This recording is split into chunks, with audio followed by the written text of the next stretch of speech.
Halo, salam satu data. Sore ini saya akan menjelaskan terkait panduan PPG dalam jabatan tahun 2022 untuk calon peserta.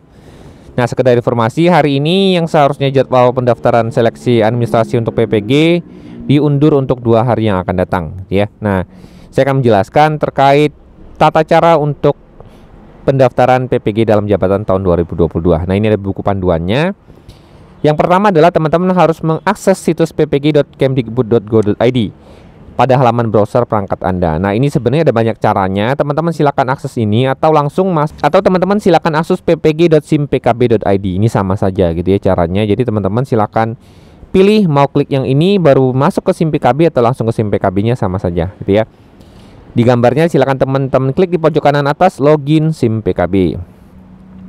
Kemudian langkah kedua adalah untuk masuk ke aplikasi pendaftaran PPG SIMPKB, teman-teman sudah memastikan bahwa sudah memiliki yang namanya akun UKG dan passwordnya dan sudah aktif di SIMPKB. Nah, bagi teman-teman yang bertanya, jika saya lupa password, apa yang harus saya lakukan?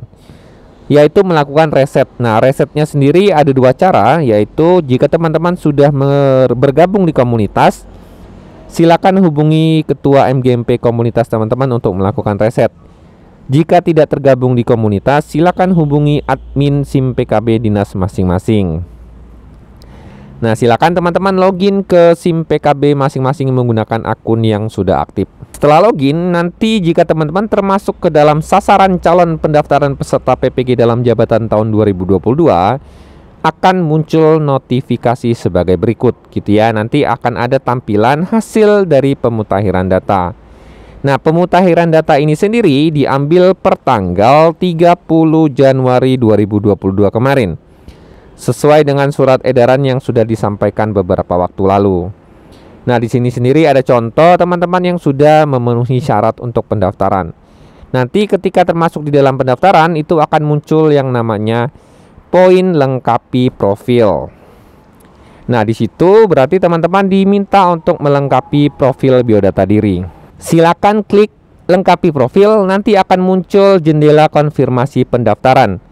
Pilih ya untuk melanjutkan pengisian profil. Nah, di sini nanti ketika teman-teman klik lengkapi profil, ada peringatan yang kita harus menjawab iya, ya. Kemudian kita akan diarahkan ke halaman biodata diri. Nah, ini adalah tampilan dari halaman biodata diri. Nah, di sini sendiri sudah ada informasi dasar yang sudah terhubung ke Dapodik kita. Tetapi kita tetap perlu melakukan pengisian lengkapi. Jadi silakan klik di pojok kanan atas lengkapi.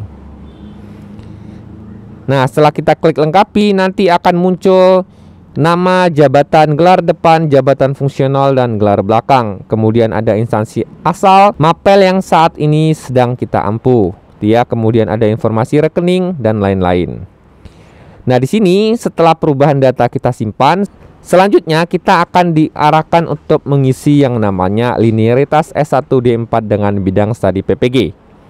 Jadi setelah ini selesai, caranya adalah teman-teman berpindah di kolom berikutnya. Nah, di kolom berikutnya, di kolom linearitas S1, teman-teman silakan ulangi dengan cara klik lengkapi. Nah, silakan klik lengkapi.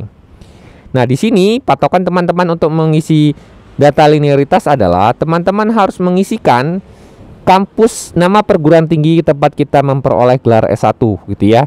Nah, di situ ada perguruan tinggi, itu ada referensi dikti, kemudian jenjang pendidikan itu adalah S1, program studi itu ada referensi dikti, itu berdasarkan dengan ijazah kita, kemudian tahun lulus ijazah, kemudian bidang studi yang akan kita ambil, kemudian jenjang bidang studi yang kita ambil itu berdasarkan referensi SE. SE-nya adalah surat edaran ya, surat edaran linearitas. Jadi teman-teman pastikan sesuaikan jenjangnya dengan jenjang yang akan diambil bidang studinya.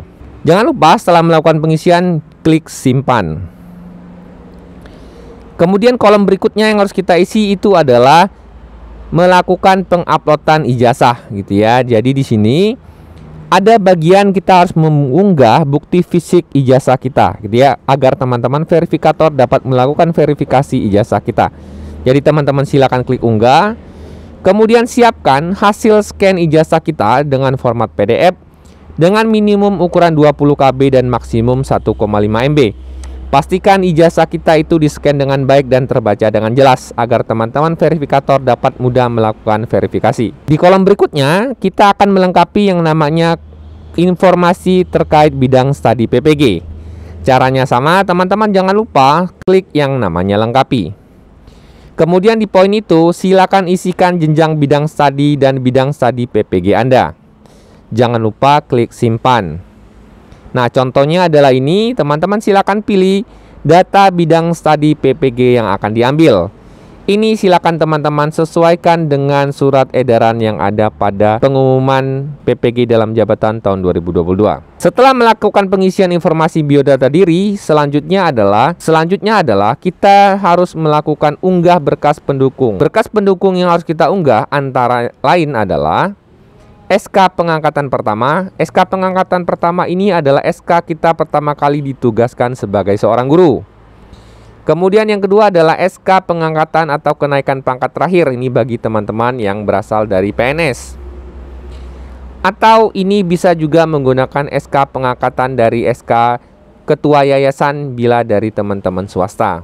Kemudian SK pembagian tugas jam mengajar. Yang keempat adalah fakta integritas.